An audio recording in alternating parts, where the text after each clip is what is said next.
आप सभी को राम राम। मैं दिल्ली से बाहर हूँ, हालांकि बिहार नहीं हूँ, लेकिन बिहार विधानसभा चुनाव को लेकर मैं जो कह रहा हूँ तो उस पर मुझे बड़ी प्रतिक्रिया मिली है और उसके बाद मुझे लगा कि जरा ये बात मुझे कर लेना चाहिए।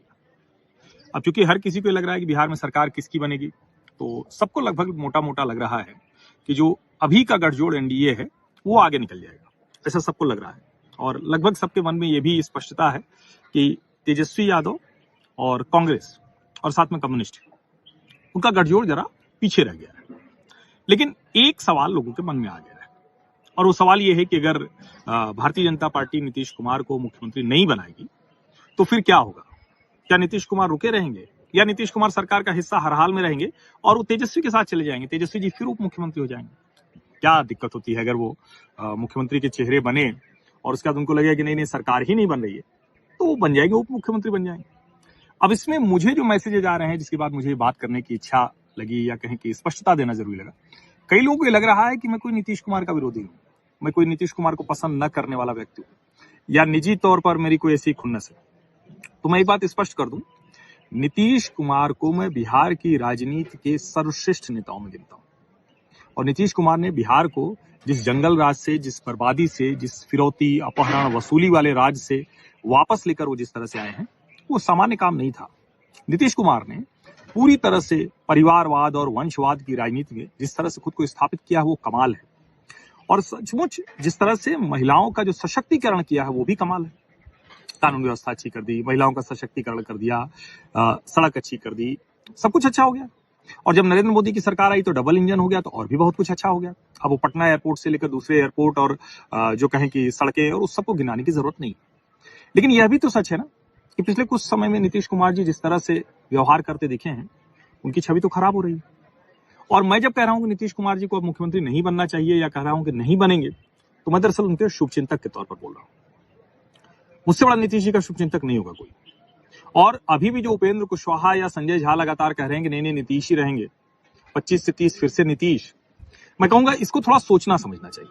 बिहार के लोगों को एक बड़ा वर्ग है जिसको लगता है ठीक है भाई, हमने 20 साल नीतीश जी को हर हाल में जिताया ना, वो किसी के साथ जाते रहे, हम उनके साथ बने रहे ना, उस वर्ग को भी अब लगने लगा है कि भाई ये ठीक नहीं।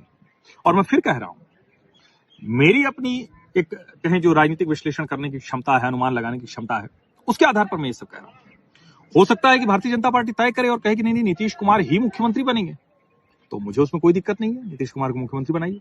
लेकिन क्या मुख्यमंत्री बनाकर अब वो नीतीश कुमार की प्रतिष्ठा बढ़ाएंगे या घटाएंगे? और मैं फिर से कह रहा हूं, पिछले कुछ वर्षों में विशेष करके 2020 के बाद से, चाहे वो राष्ट्रीय जनता दल के साथ रहे हों, चाहे वो भारतीय जनता पार्टी के साथ रहे, जिस तरह से नीतीश जी की छवि पर असर पड़ा है उसको देखते हुए मैं कह रहा हूं कि ये सामान्य नेता नहीं था। इस व्यक्ति को इतिहास में बहुत खराब तरीके से नहीं याद किया जाना चाहिए।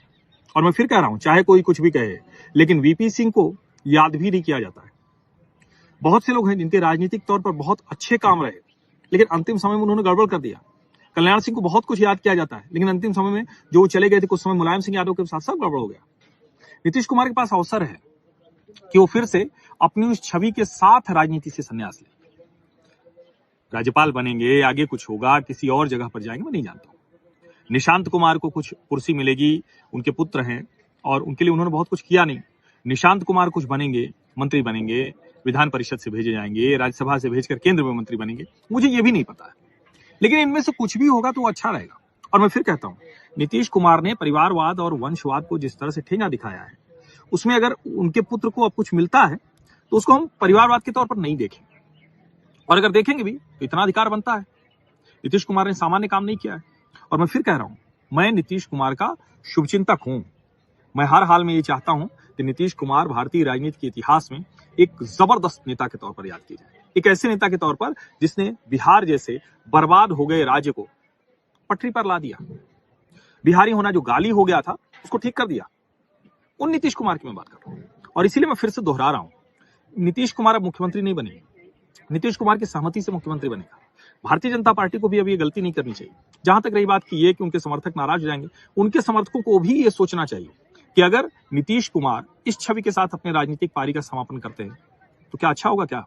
और ऐसे नीतीश कुमार क्या 25 से 30 फिर से नीतीश कोई नारा व्यवहारिक है क्या? और जो उनका समर्थक वर्ग है वो तो चाहेगा ना कि वो लीगेसी आगे बढ़े। वो लीगेसी सुशासन की है, वो लीगेसी जंगल राज के ना आने की, वो लीगेसी कानून व्यवस्था के साथ साथ सड़क, बिजली, पानी सब दुरुस्त होने की। वो लीगेसी लड़कियां, महिलाएं पूरी तरह से सशक्त हों इसकी है। उस विरासत को आना है तो 25 से 30 फिर से नीतीश नहीं होंगे, लेकिन उनकी विरासत हो सकती है। लेकिन अगर नीतीश होंगे तो उनकी विरासत शायद नहीं रह जाएगी।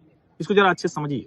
और इसीलिए मैं कह रहा हूं कि जो बहुत से लोग, मुझे कुछ लोगों ने मैसेज किया, करीब शायद 3 मैसेज आए, और उन्होंने कहा कि आप ऐसे कह रहे हैं, इससे तो जो एनडीए का माहौल है वो बिगड़ सकता है, भारतीय जनता पार्टी का माहौल बिगड़ सकता है।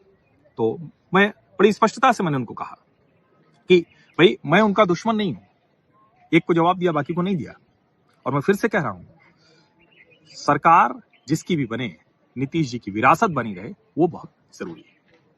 अभी स्पष्टता जरूरी थी देना, इसलिए मैंने कहा कि आप लोगों से छोटी सी बात कर ली जाए। आप सभी का बहुत बहुत धन्यवाद। सब्सक्राइब अवश्य कर लीजिए, नोटिफिकेशन घंटी दबा दीजिए, लाइक बटन दबा दीजिए, अधिक से अधिक लोगों तक इस वीडियो को पहुंचा दीजिए। धन्यवाद।